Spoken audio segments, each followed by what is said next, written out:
Hello, friends. My name's Tami Simon, and I'm the founder of Sounds True, and I want to welcome you to the Sounds True podcast, Insights at the Edge. I also want to take a moment to introduce you to Sounds True's new membership community and digital platform. It's called Sounds True One. Sounds True One features original, premium, transformational docuseries, community events, classes to start your day and relax in the evening, special weekly live shows, including a video version of Insights at the Edge with an after-show community question and answer session with featured guests. I hope you'll come join us, explore, come have fun with us, and connect with others. You can learn more at join.soundstrue.com. I also want to take a moment and introduce you to the Sounds True Foundation, our nonprofit that creates equitable access to transformational tools and teachings. You can learn more at soundstruefoundation.org. And in advance, thank you for your support. In this episode of Insights at the Edge, my guest is Sara Avant Stover. Let me tell you a little bit about Sara. She's an author, a certified IFS, Internal Family Systems practitioner, a yoga and meditation instructor, and a teacher of women's spirituality, entrepreneurship, and leadership. Her work integrating Buddhism, embodiment, and psychology has uplifted the lives of countless women worldwide. She's the author of the book She, and also a new book from Sounds True. It's called Handbook for the Heartbroken, A Woman's Path from Devastation to Rebirth. Sara, welcome. Hi, Tami. Thank you. It's good to be here. We're talking about your new book on heartbreak. And of course, this is a sensitive topic to talk about. And one of the things you write about is that we live in a heartbreak-illiterate culture. And I notice even as we enter this conversation, I would love if we could set a tone of heartbreak literacy and what that means to you and how we set that tone. Thank you for that invitation, Tami. The word that comes to mind when you say that is for us to take on a disposition of tenderness. I think that living in our world, there's a way that we need to walk around, even in our homes, with a certain level of guardedness to us, just because there can be a lot of harshness in the world. And when we are facing heartbreak, it's just it's an incredibly tender time. So it requires a softening. And even right now, maybe we can all just feel ourselves softening more into if we're sitting on a surface, or just leaning into that, softening into that, and relaxing our shoulders, dropping into our breath, and even just feeling our hearts a little bit more, even dropping our awareness from our heads down into our hearts, because being with heartbreak in a more literate way just requires this heart-centered tenderness. Thank you. It's a beautiful way to begin. Tenderizing ourselves, softening ourselves. You don't write a book like Handbook for Heartbreak without knowing from your own personal experience heartbreak, and you write about it as a sacred portal. And I'd love if you could share a bit about your own journey, passage into, through heartbreak, and the discovery of its nature as a sacred portal. Sure. In this book, I share the stories of serial heartbreaks that I experienced between 2016 and 2020 that took me down in every area of my life, in my intimate relationships, my social status and standing, my health, my career, my finances, and even just my very sense of self and my place in the world.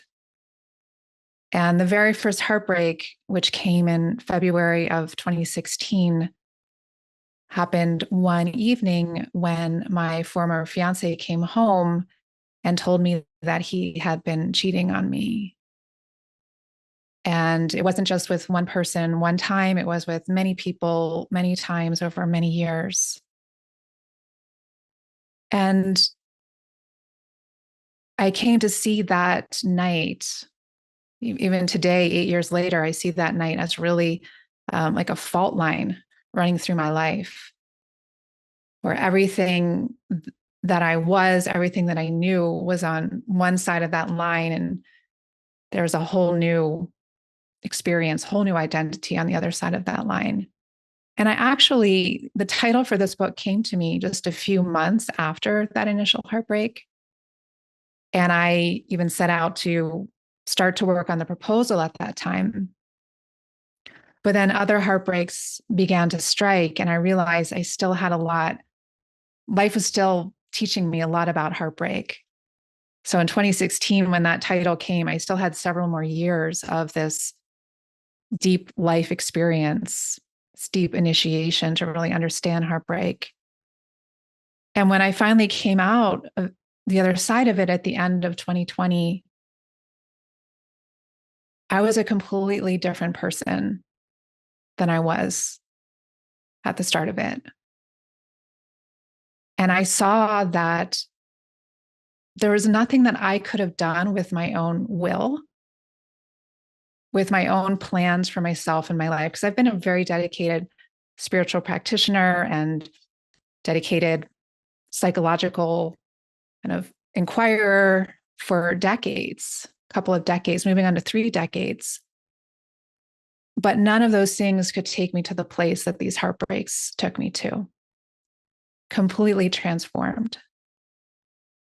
And I don't say this in a Pollyanna-ish kind of a way, but looking back now, I am grateful for those experiences because they evolved me in ways that I most needed to, and ways that I most wanted to. And they helped to prepare me for a greater level of service that I feel like I'm now able to offer, especially with the world being in the state that it's in right now. So when I started reading Handbook for the Heartbroken, and right in the beginning, you share this element of your personal story of this partner of yours who betrayed you through infidelity in your relationship. I thought, oh, okay, here's the constellating story. Little did I realize that your heartbreak story had several more installments over this 5-year period that were stunningly terrible, if I would just put it that way. And I was unprepared when I picked up Handbook for the Heartbroken, how heartbroken this journey was going to be. So I wonder here at the outset if you could just share a bit more about that to give people the full picture of what you went through. Sure. And now when I talk about it, it seems unbelievable to me how extreme it was. It was like one worse nightmare after another, after another, after another, after another, after another. Literally, that's what it was. So the first one was infidelity. And I also want to name that these were like dominoes. They were all connected to each other. Which is another thing that I really speak about in the book, is like these cascading losses. How when we get taken down by one thing, we get weakened in terms of just our own standing in ourselves and also in our resources. And then that can create these subsequent losses. So one of the things that was at play with my former fiance and I was this question about whether or not we wanted to have children. And he was always, or he decided towards the end of our relationship that he was a no. And so I was in a place of really feeling into, do I want to stay in this relationship and also be a no, or do I want to leave and be a yes and make this happen in some other way? And so when I found out about the infidelity, I had a lot of rage that he hadn't just told me the truth years earlier when I would have been in my earlier 30s and had more of an open stretch to leave and have a child on my own. So when I left that relationship, I was very much focused on trying to make that happen for myself. And in my first relationship outside of that ended engagement, much to my surprise, because this had never happened to me before, I got pregnant. And I had some disbelief that I could even get pregnant in the first place. So when this happened, I was very shocked and also very conflicted. Do I want to have this child because I'm not in relation, I don't know this person very well, or not, and move in the direction of an abortion? And more things came to light about this person that led me to realize that I needed to have an abortion. There was more infidelity, and there was a larger story, which I share in the book. And that was utterly heartbreaking for me, because then I was 39 and had an additional devastation to work through. And one of the things that I promised myself, if I were to have an abortion, was that I would give myself about a year to heal. And after that year, if it felt right, I'd move forward with trying to have a child on my own. So I did that. And I started to move into fertility treatments. I did several IUI, intrauterine inseminations, which are less invasive than IVF. None of them worked. Then I moved on to IVF. Both of those cycles failed. Even though both of them seemed to me and my doctor that they were going to work, at the end, at the end of each of them, there was some sort of a twist where we saw that they failed. And in my mind, I kind of built up this hope that somehow I was going to get a baby out of that. And somehow that was going to be my redemption after all of those challenges, that I was going to have this happily ever after of, look, I made it happen. I had a baby out of all this. Isn't this amazing?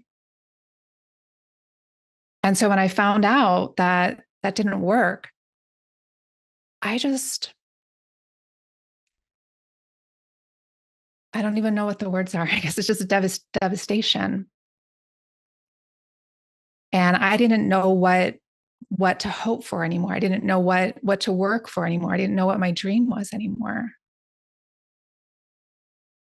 And in the midst of all of this, I felt like I was treading water in my work. So before the first heartbreak, I was really at the top of my career. My second book had come out. My work was thriving. But gradually, after those first 3 heartbreaks and all that I was just trying to manage in my physicality and in my grief process, and not having anyone to lean on or fall back on, my work was really being compromised. So much so that I reached a point where I just said, I can't do this anymore. And I realized that the most important thing that I could do for myself was to close everything down. Even though my work, which I'd been doing for 2 decades, since my early 20s, I feel it's my soul's calling. I feel it's what I'm here to do. I had poured everything into it, all my money, all my heart, all my energy, so much of my identity wrapped up in it. And I started dismantling it piece by piece and knew I just needed to step back and really ask myself, where is life trying to take me here?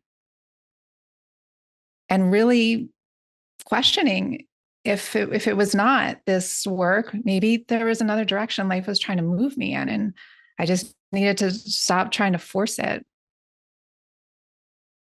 So for the first time in my life, I got a job, as we say as entrepreneurs, a job.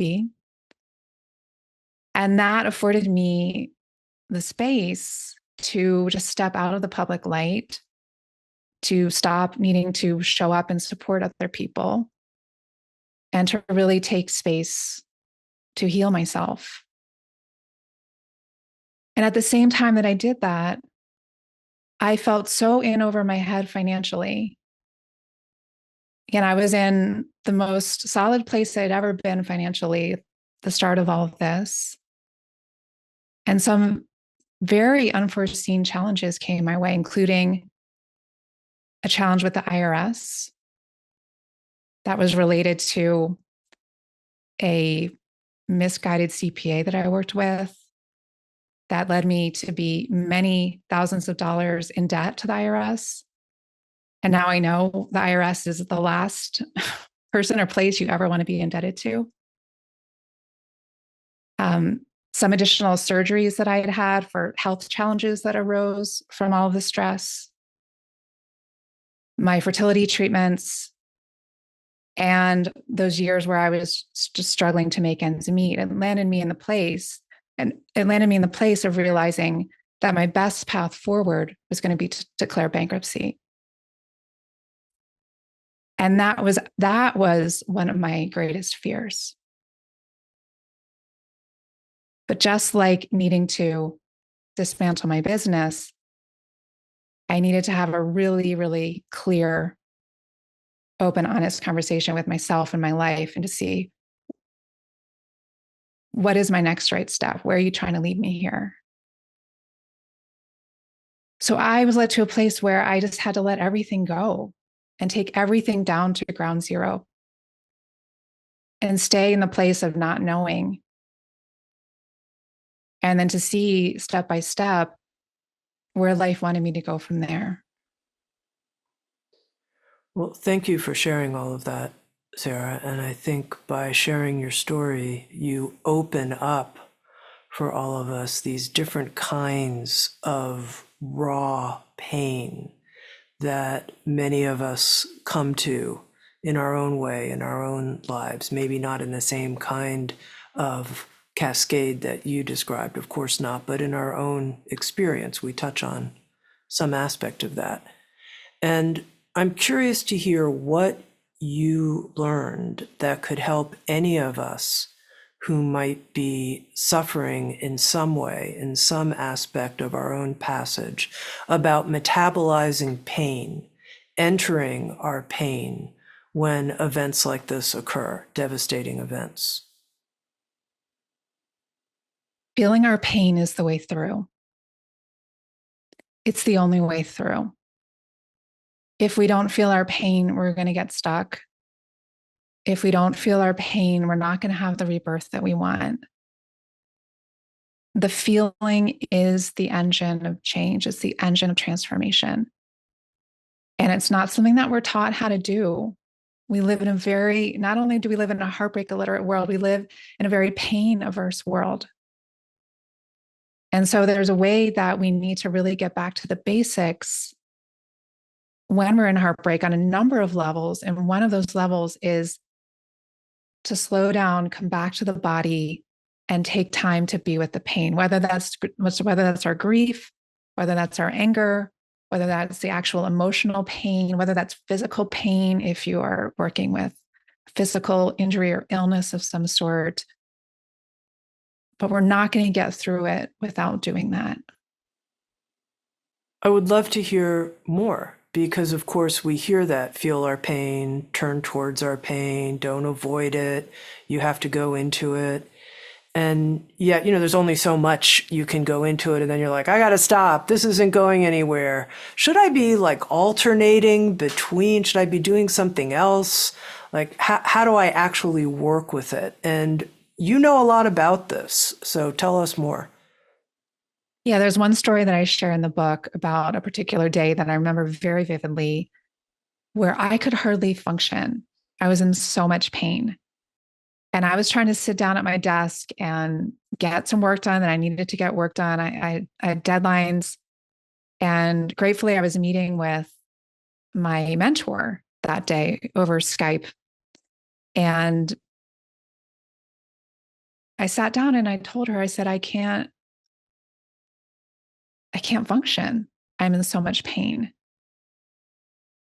And she gave me some really simple but powerful guidance. And she said, when we get off of this call, put on some comfortable clothes, t-shirt, sweatpants, something like that. Get back into bed, pull down the shades, close the blinds, get under the blanket, and just start by just noticing in your body, even just for one breath, or if one breath is too much, even just half a breath, like one inhale or one exhale, where you're feeling the pain. And then she said, and take a little break after that if you need to, just think about something else and then try it again. But when you're doing that, when you're feeling that sensation in your body, drop the story about it and just feel the sensation. And so when I got off the call with her, I so wanted to avoid that. I wanted to do something else, like go for a walk or check my emails or have a snack. But I knew that all those things were only going to make me feel worse. And I knew that even though I kind of felt like feeling the pain was going to kill me, that she was right. And that somehow that was my way forward. So I did what she asked me to. I got into bed, closed the blinds, I pulled up the covers, and I just started with that first breath, with that first sensation in my chest, my heart.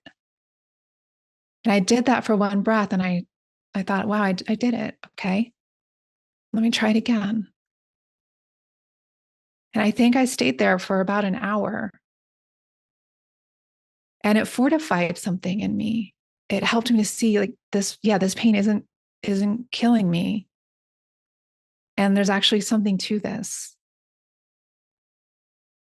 And that gave me the courage to just start to create these like little pockets. You don't need to be huge pockets, just little pockets of being with it, feeling it just like that, super simple, just dropping the story, feeling the sensation, even just for a breath or two. And when we do those in little pockets enough, that starts to metabolize the pain. And then something else can come through, and that something else is unique for each of us, but the pain becomes a doorway to a different experience. You offer the metaphor, and you mentioned already that a passage like this through heartbreak can involve going over a chasm. And the metaphor you use is this tightrope over the chasm that we have to walk when we're in a heartbreak journey, and that you can't rush it. You can't rush walking over a tightrope over a chasm. And I thought that was just so useful because I think we're all so eager to get out of pain. Like, I'd like to get to the other side. Where's the other side? When's it coming? Please, can I get there yesterday or at least 1 second from now? Not, oh my God, this might take a while. Absolutely. And I had that orientation too, or parts of me did. Parts of me were just wanting it to be over, resisting it every step of the way, hating it, cursing my life, and also really acknowledging, especially when more and more heartbreak started happening, the things that I'm doing are not shifting this. Like, I need to just be here, be fully in my experience, and let it take as long as it takes. And just keep putting one foot in front of the other. And that's the tightrope. It's like we can't see Like I wanted the new 5-year vision. I wanted even the new like 1 month vision. And there wasn't any. The uncertainty was so heightened. And so it helps us just to manage our expectations, to pull back and recognize that when we're in heartbreak territory, we can't operate the way that we do when we're in normal life is working okay territory. It's a different set of rules. And one of those rules is to let go of expected outcomes, to let go of agendas. And again, the word simplicity comes back, is just to get super, super simple.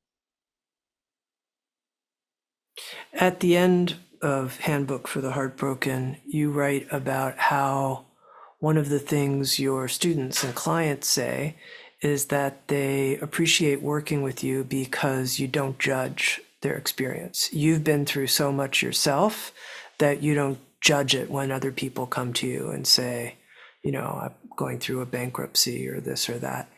And I thought to myself, I noticed as I kept reading the book, I started having a judgmental attitude. And I was like, what's going on, Tami? And you direct people to inquire into their judgment and ask, well, what's underneath that? And I think it's this idea that somehow we're something's wrong with us when we're in pain for an extended period of time, when bad things keep happening, seemingly, it's like there must be something wrong with me. So I'd like to know how you were able to get through your own self-judgment. Like, what's wrong with me? What do I have on the bottom of my shoe that I keep attracting men like this, or whatever it might be? Yeah, well, at a certain point, I started to feel like I was cursed. And actually, what helped me, well, a couple of things really helped me to come to a place of deeper self-acceptance, which I'm very grateful to say has continued to this day. That's one of the gifts of this portal of heartbreak, is the incredible opening of self-love and self-acceptance that I have now. So a couple of things supported me. And one was being in the presence of other people who had no judgment of me. And particularly my closest mentor, whom I already mentioned, some of these things that I revealed to her, before I had revealed them to anyone else, I had a lot of shame about it. And I come to the session and just kind of force myself to say the words out loud of what I was grappling with. And I would often preface it by saying, I'm really embarrassed to share this. I feel a lot of shame and self-criticism about it. And I would say it. And the sum of these things, she would tell me that she had experienced the same thing too. Or there would just be no shock at all in her system, but just a real receiving of what I had just landed in the space. And so that helped me gradually over time just to feel a sense of relaxation, like, okay, yeah, maybe there isn't something wrong with me. And just pointing out, she would often just point me back to the larger human experience and seeing how these are universal things that millions of other people, maybe billions of other people, are experiencing right now. And over time, I started to be able to take that into myself. And the other thing that really supported me, and that was also involved in the work that she and I did together, was the psychotherapeutic model of internal family systems, or IFS, and starting to work with those voices inside that were judgmental and harsh towards me, trying to hurry me up, telling me there was something wrong with me, and just starting to come more in relationship with those inner voices rather than kind of letting them take over and dictate how I was going to view myself or my life circumstances. I'd love to hear more about that and more about, if you will, your IFS guide to working with the heartbreak passage, because I think many of us might have some level of familiarity with internal family systems. We know we have parts inside, and different parts tend to take over, but how we can actually work with those parts ourselves when we're really suffering, that's a lot harder to have real facility with that. So I'd love to learn from your experience.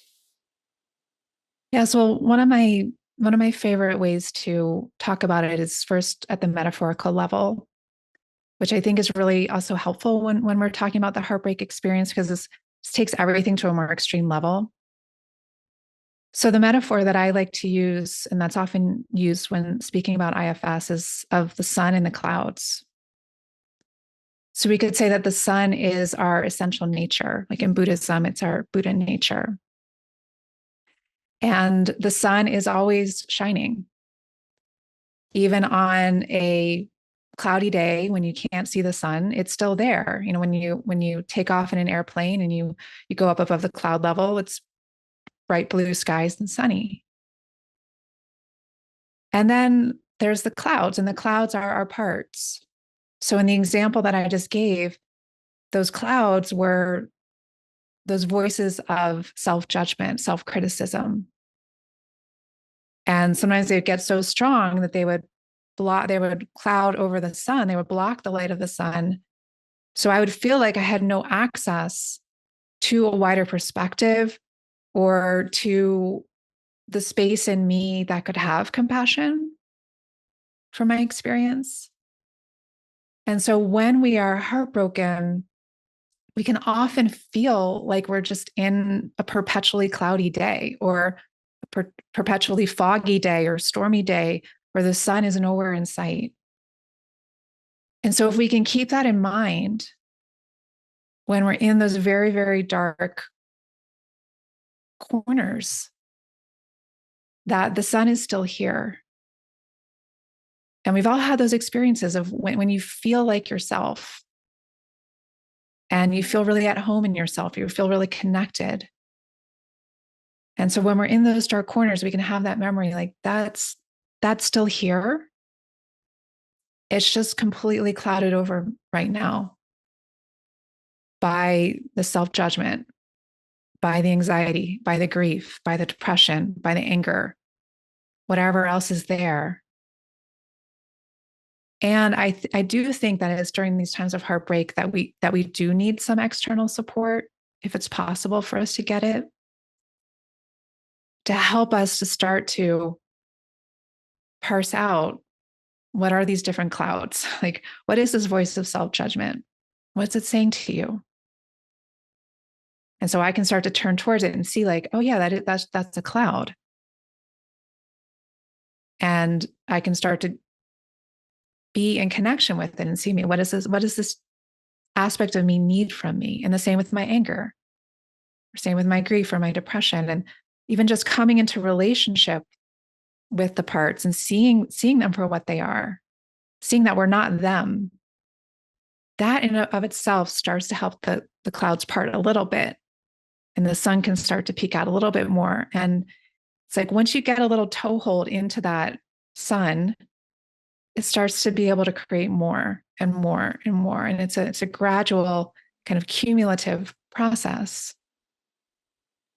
But take me into the experience that you were pointing to, where you were talking about the part of you that was very judgmental of your experience. And okay, it's a big storm cloud and it's raining down on you and lightning and thunder, and you know the sun's there and maybe it's peeking through.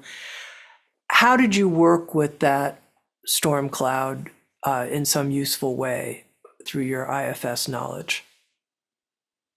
Well, once I became aware, okay, this isn't the real me. This is an aspect of me.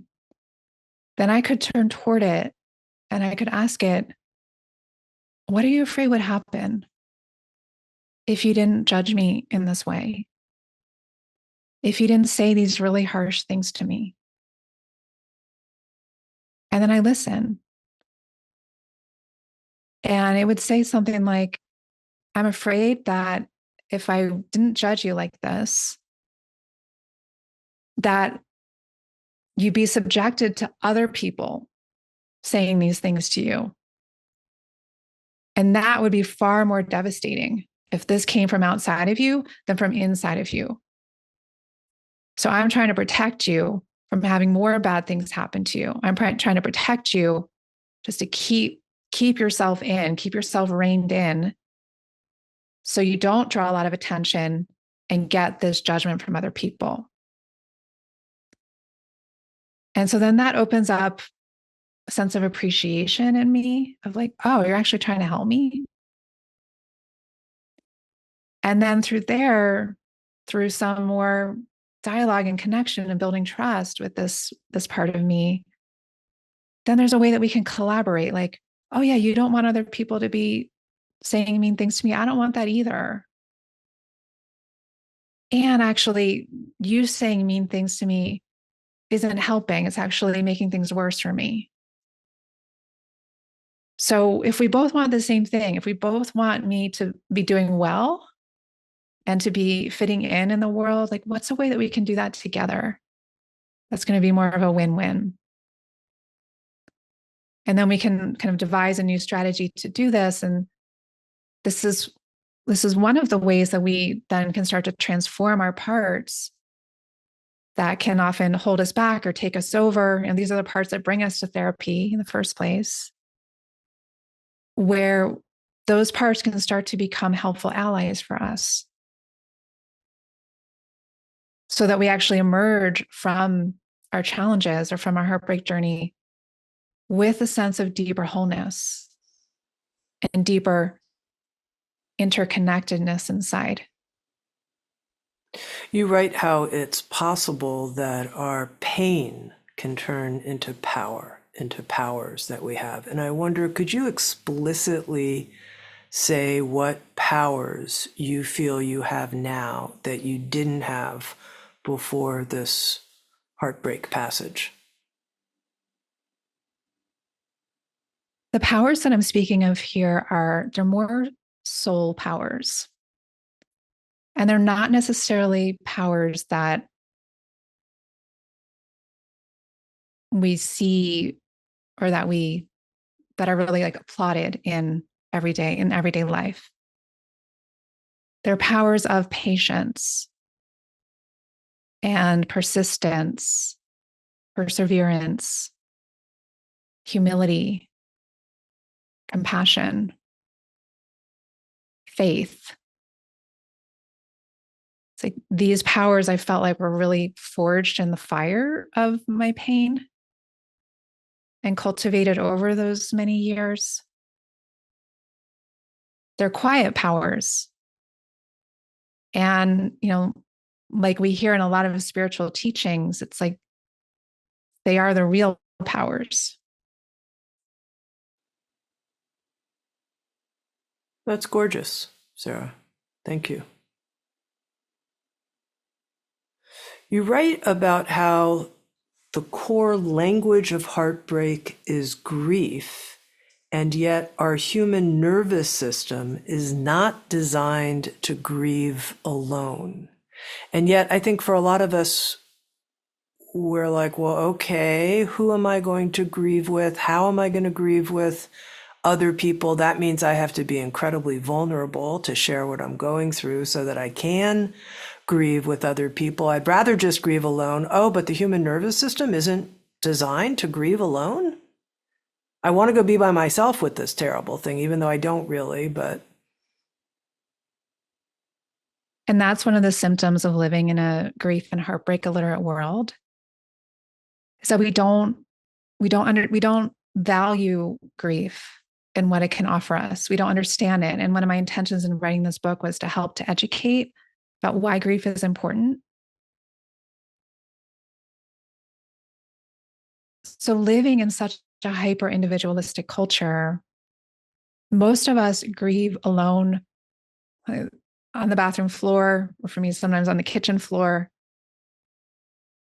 And I would say even as during those times, there's a teaching that I bring in from Dr. Daniel Foer, who wrote the book Ancestral Medicine.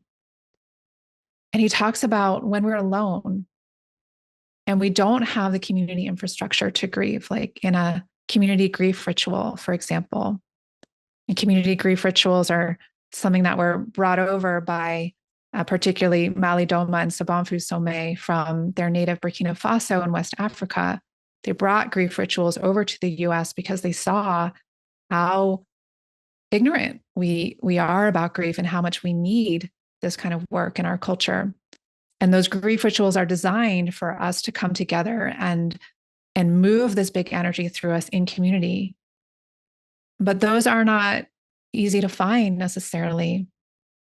And so this practice that Daniel Four offered, and which I also share in this book, is for us to call in an invisible circle of support when we're in grief, or we know that grief often comes in waves. So maybe when we start to feel a wave coming on, we can just come into our center and just have the intention to call around us those beings that are supportive to us. It could be friends, mentors, family members.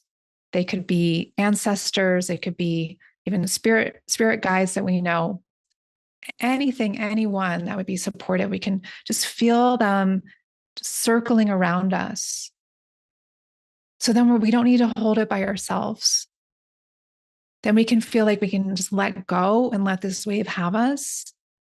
Because so much of what keeps us from feeling the grief is we're afraid it's going to obliterate us. We're afraid it's just going to completely break us apart, and we're not going to be able to put ourselves back together again and function and, put the kids to bed or go to work the next day or whatever it is. But if we can just, even in those times, just call in that invisible circle that can help us to be blasted open and to not be torn apart by it in the process. When it comes to heartbreak literacy, there's how do we work with our own initiations, but also how are we a support to other people? And you write beautifully about that. And I'd love to have you share with our listeners more when someone we know, maybe it's a friend or someone in our family or a neighbor, is going through something. What's the most useful way to be helpful?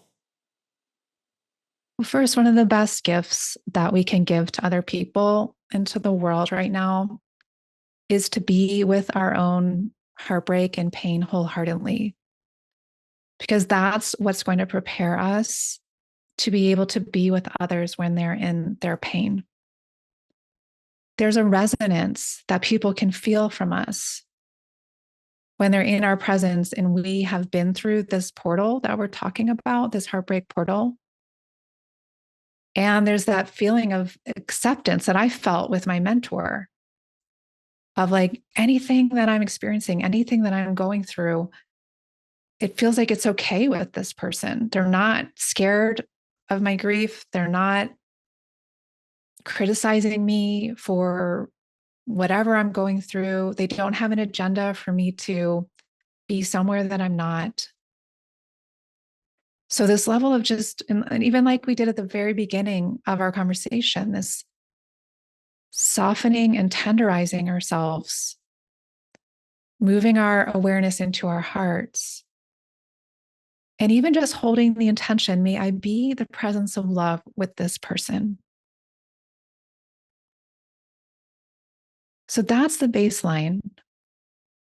And then practically speaking, we can offer very specific support. So rather than having an open-ended question like, or an open-ended statement like, let me know if you need anything, we can say, I want to have you over for dinner this Saturday night at 6. You don't need to bring anything, just bring yourself. I'd love to have you. Or I'm making a dinner reservation at this Italian restaurant in town, and this is the time, this is the date. Love to see you there. Or I'd love to invite you for a walk. Or let me come over and take care of the kids for a couple of hours so you can have some time to yourself. So having the courage to kind of insert ourselves and be more bold with offering specific plans can just be a really big relief.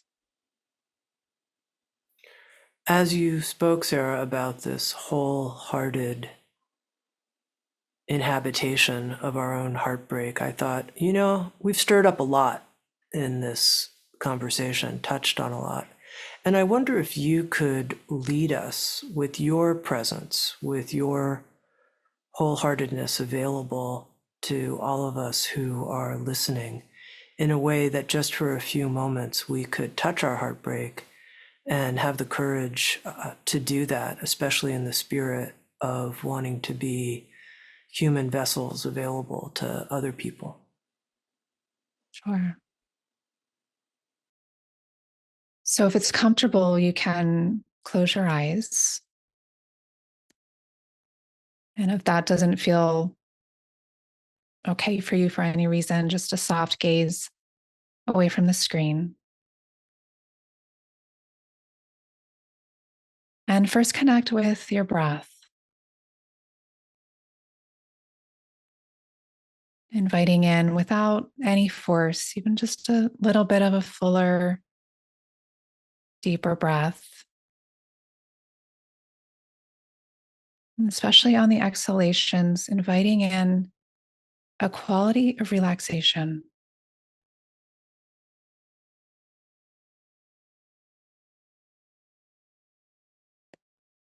Feel the ground beneath you, whether that's actually your feet on the ground, just feeling whatever you're sitting on and its connection to the ground. Feeling the sense of holding and support.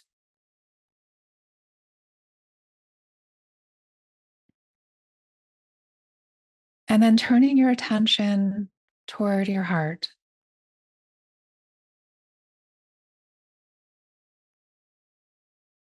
Let your inhale move over the front surface of your heart.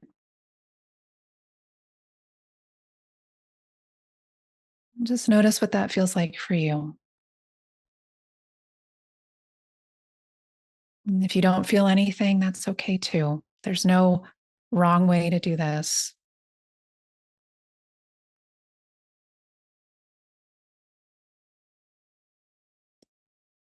And then sensing into something in your life, could be personal, could be something that you know is happening with a loved one, or it could be more collective, something that you know is happening in the world. Just feeling into some sense of pain, sense of heartache about the way that things are unfolding for you, for another person, for our planet, for a large population of people. Just choosing one area, one heartache to tune into right now. And you don't need to feel the entirety of it.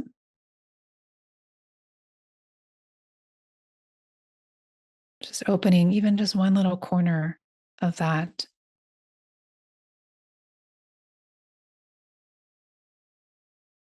And as you do, just continuing with that breath over the front surface of your heart, letting that breath touch even that little corner, that little sliver of that heartache.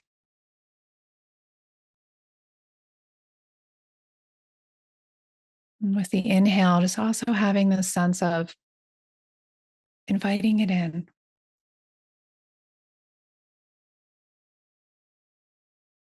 With all the resistance or with any resistance that's present, like whatever your experience it is, just breathing it in and acknowledging that this is here and that you're here with it.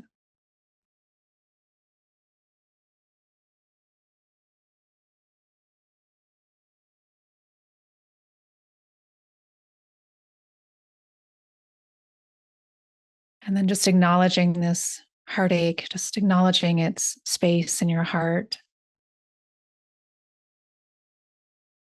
You can even tuck it into a little safe space there where you know where it is and you know that you can return to it when and as you're ready to. And you know that your willingness to do this actually makes you and your heart more available to yourself and to others.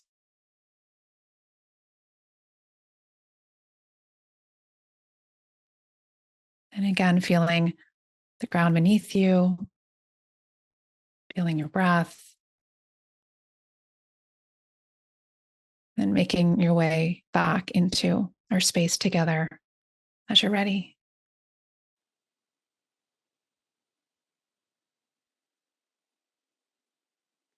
Thank you. I just have one final topic I'd like to talk about, Sara, and this is for someone who says, there's this heartbreak that happened a while ago. I feel like I've kind of worked through a lot of the raw pain of it, but somehow I just can't let it go. I can't really move beyond it. It's always there. It's there kind of like a ball and chain or something. Like I know I'm carrying it around with me, even though it was so long ago. And one of the sections in Handbook for the Heartbroken is about rituals and rituals we can do. And I wonder if you might have a suggestion for someone who's in the situation I'm describing of a ritual that they could do and how you would go about constructing something like that if they really wanted a deeper letting go in their life of this heartbreak event. Sure. Actually, the ritual that comes to mind is not one that I included in the book, but it's one that I've learned of since the book came out. And I first learned of this through someone who's controversial right now, Dr. Andrew Huberman. And I've done this ritual and I found it to be really powerful. He didn't create it, but he talked about it on his podcast. And there's been scientific studies done, the efficacy of this, where you do 4 15-minute journaling sessions. So in this instance that you're talking about, Tami, you take the experience that you feel like is not processed, that you're still carrying around with you at some level, and you're not quite sure how to access it. You set your timer on your phone or wherever, sit down at your journal and just start writing, just stream of consciousness, and see where it takes you. And then at the end of those 15 minutes, stop. And then you can either start again right away, or you can do this spaced out over the day or a longer period of time. And through this full 1 hour of writing, it starts to take you into little nooks and crannies and in directions that you would not normally go in, that you wouldn't even necessarily think about. And you can emerge from the other side of that feeling a deeper level of settledness with whatever the experience was. And then if you wanted more of a ritualistic element to it, so a lot of times we bring actually the elements into a ritual. So you could burn the paper, you could rip it up and burn it, you could rip it up and bury it. You could send it out into a body of water, an ocean or a lake or a river. You could, again, tear it into little pieces and set it off into the wind, but you could have some more ritualistic way of releasing it after you write that all down. Thank you. Sara, I was really moved when I asked you how the pain turned into powers in your life. And you shared about the spiritual gifts, if you will, of patience and humility.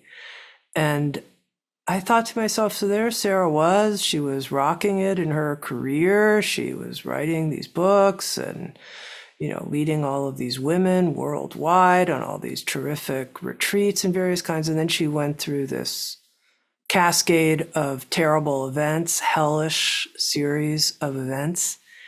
And now she's different. She's different. And I thought to myself, so, like, is her ego going to get all built up again? Now she's going to get a lot of acclaim for her new work on heartbreak and humility and patience. And I guess I'm just curious how you experience yourself structurally. Like, oh, that could never happen again, or that might happen again, or I don't know, like I've just been forever changed by what I went through. I love that question. Yeah. I don't feel like there's any going back. And one of the mentors that I worked with, she gave me a really powerful framework that I never heard of before, the framework of the midlife initiation. And she talks about there's like different stages along the midlife initiation. And so, the midlife initiation is an initiation of the soul. So other soul initiations are like birth and death and elderhood. But midlife initiation is a big one. It usually happens somewhere between 35 and 45. So I was just right smack in the middle of my midlife initiation. Because at some level, I felt like what I was going through was a soul process. It was kind of beyond personal understanding or personality. But one of, the big functions of the midlife initiation is to shed the false personality. And each of us in our false personality has a core fear pattern, or in IFS, we'd say a protective pattern. And mine was arrogance. That was a core way that I protected myself. Now, there are times when that comes up occasionally, but now I can see it. So going back to that sun in the clouds analogy, I can see, okay, yeah, there's that arrogant part who's trying to protect me. And then I can just have like a breath or an awareness, and it can step back. But the midlife initiation is about really shedding the false personality so that who we truly are, this sun, this essence, can shine. And so I do feel completely reorganized. That's one of the that is the greatest gift of this experience, is I feel like I was fully given to myself. And that doesn't mean I don't have challenges. It doesn't mean that I don't have stuff that comes up. I do. And we're human, and I'm human. That's part of the process. But there's just a much deeper wholeness and at homeness in myself that's available for me to come back to. I've been speaking with Sara Avant Stover.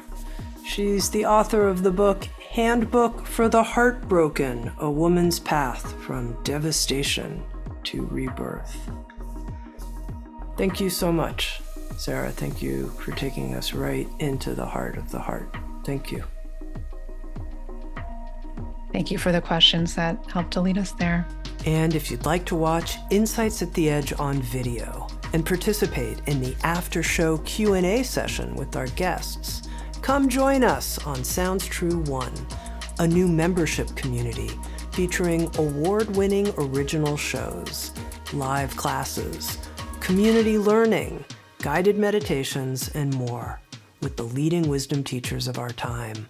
Use promo code PODCAST to get your first month free. You can learn more at join.soundstrue.com. Sounds True, waking up the world.